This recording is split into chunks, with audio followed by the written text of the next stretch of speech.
Hey, what's going on everyone? This is Tony with RcHelpDotCom, and today we're going to be changing the little connectors on the end of our Tattoo 654S batteries. Now this one has not been opened. We're going to open it and I'm going to show you what connector this thing comes with. Alright, so we'll go ahead and split the tape. I know everything is up close. Trust me, we're going to need to be up close. This right here is going to be for your balance plug, and it gives you something nice and big to hold on to and not have to pull on your wires and end up pulling your wires out of that little plastic end right there. Pull our battery out. The rest that's in there is just foam. And on our battery, as you can see, yeah. The XT30 is not going to work on our little X140, which comes with the XT60 if it'll focus. So what we've got to do is take the XT30 off and put an XT60 back on it. Now, as you notice, it says do not pull. I guess people were just trying to grab these and yank them out. Now what you guys get to do, you get to find where the end of that tape is and pull it up. Maybe, there we go. Yeah, that works. Another little piece of foam right there. And now we can set this up in our little soldering jig. By the way, I've got a little review on this in the article section over on the forum. If you click on the link in the description, you can go over and read it. I'm not too happy about it, but I think I may be kind of settling that this is still a handy tool. So if you guys want to go read that, click on the link in the description and go check it out. Now, because this does not have an XT30, it's only got the XT60s and XT90s. What I've been doing is putting it right here where the mini T goes. Now you got to open it up a pretty good ways and then just kind of stuff it down in there until it's almost flush. Now you could go ahead and just pinch it in here and hold it like that if you wanted to. That's perfectly fine. I've been putting it in here, and that's how I've been doing them.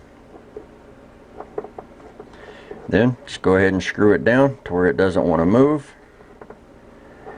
And now we get to do some surgery. We need to cut the heat shrink off without cutting the wire, and it would help if I had a better X-Acto knife. I've run out of blades.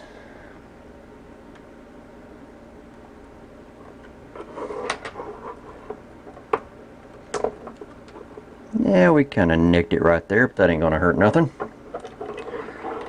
Do the same thing on the black. That solder right there is very sharp. I just poked myself on it. See how I discolored it? Well, that one proved to be a little bit of a bugger. Now guys, if you do it this way and you take off both, I didn't mean to take off both, I just kind of got ahead of myself. Always leave heat shrink on whichever one you are not desoldering, because if you unsolder one and it goes over and touches the other, you're going to have a little spark show on your hand and things could escalate quickly. So be sure to play it safe. Leave the heat shrink on. Like I said, I got ahead of myself and I was just in the moment cutting off heat shrink. So now we've got to be really careful. But one thing that we can do is go ahead and just take a piece of heat shrink and at least put it over that terminal to where if it does happen to sling over, it won't hit it. If you notice, I have the slit facing away from the negative terminal. And now, touch our soldering iron to it, add just a little bit of solder to help it kind of absorb the heat, and unsolder it. And what I like to do, I'll just kind of hit that and then pull straight out the end of it. And if it does leave a little booger on there, well, at least that little booger is facing down. Now, I'm going to bend this out of the way so that there's no way it can contact this positive. Go ahead and pull our heat shrink off. Apply a little bit of heat. And pull it out. And then clean it up. And there we go. Now we can get rid of our do not pull without having to cut it off. And then we can go ahead and unscrew this because it's probably hot. Pull that out. We're going to grab an XT60. This also come off of another battery. If you guys saw that video where I was talking about cold solder joints, yeah, let me just give you guys a little reminder. Right here was the cold solder joint plug, And as you can see, I mean, it just straight pulled out. There is no solder on any of the negative posts on this thing. Check your connections, guys. Just just do it. Check your connections. Because look at this one. No solder down inside there, but there is solder on the back side, which means the only thing that was holding this was that little bit right there. We'll go ahead and put that in there, clamp it down, go ahead and screw it down to kind of hold it in. It doesn't hold it real well, but it does kind of hold it. Now what we're going to do is basically prep it. Since there's solder already on the back side of this connector, all I want to do, add a little bit of solder. That way it helps absorb the heat. And then I just want to wait for it to heat up. As you can see, the solder starts flowing, and basically all I'm doing is tinning the inside of this. I'll even come in here and just kind of wipe it around. That way I know this thing is completely covered in solder. Go ahead and show you on this next one here. I need to add a little bit of solder to the back of that. It starts flowing. Not quite down there just yet. There it goes. And that should be all we need right there. Alright. Now on XT60s, the side that has little chamfers on it is always going to be your negative. What I like to do is I like to set the battery exactly like it's going to go on that terminal. That way there's no twist that you have to put into it whenever you're plugging stuff in. But first, let's get some heat shrink on this. Now I've already cut me some pieces of heat shrink, and because this heat shrink is a little bit small, we'll go ahead and put it in a pair of needle nose and just kind of stretch it out just ever so slightly. Not a lot at all. Alright, now that we got it stretched, because of the pliers, I've got a big end and then I've got a small end. I want to take the big end and put it down here towards this side and just push it up over that heat shrink that's right there. Do the same thing with this one. Unfortunately, I don't have red heat shrink. I really wish I did. Now we are ready to solder for you guys over there across the pond. Alright, I'm going to go ahead and just put a little bit of solder on here. Go ahead and clean it off. Add just a hair bit more. See if I can get this positioned where I can do this halfway easily. And then we're just going to touch it.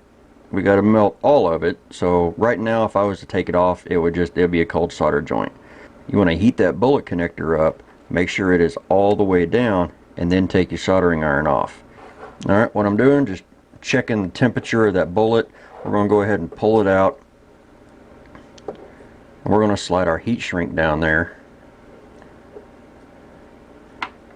and at least get it put on. That way, if we go to put this positive in and it slips, no sparks show. We're not going to let any magic smoke out. I like my magic smoke. The battery likes its magic smoke, so we want to keep it right where it is. Now this positive has always proven to be a little bit more of a challenge because it keeps wanting to pull this connector up out of this little block.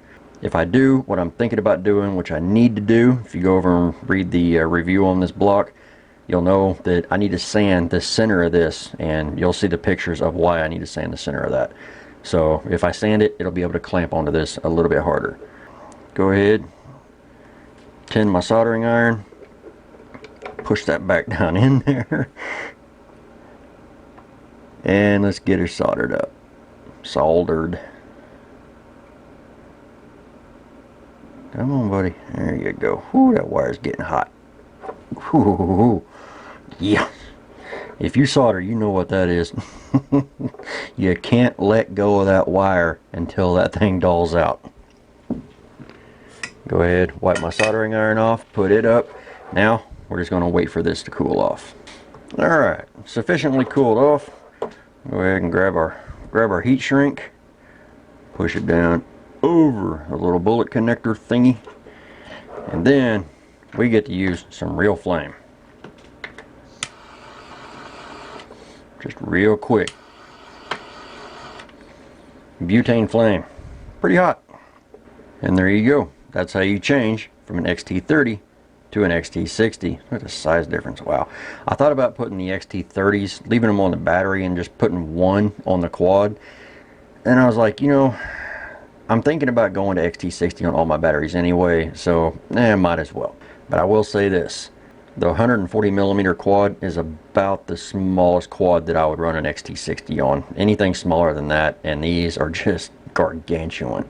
So guys, as always, don't forget to hit that thumbs up button. If you have any questions, comments, or suggestions, post them in the comment section below. I am absolutely loving these Tattoo batteries, and I've got another one coming for a bigger quad. I want to thank everyone for watching. Don't forget, go over and read the review that I have on this by clicking on the link in the description. So I'll see you on the forum. Thanks for watching. We'll see you guys in the next video.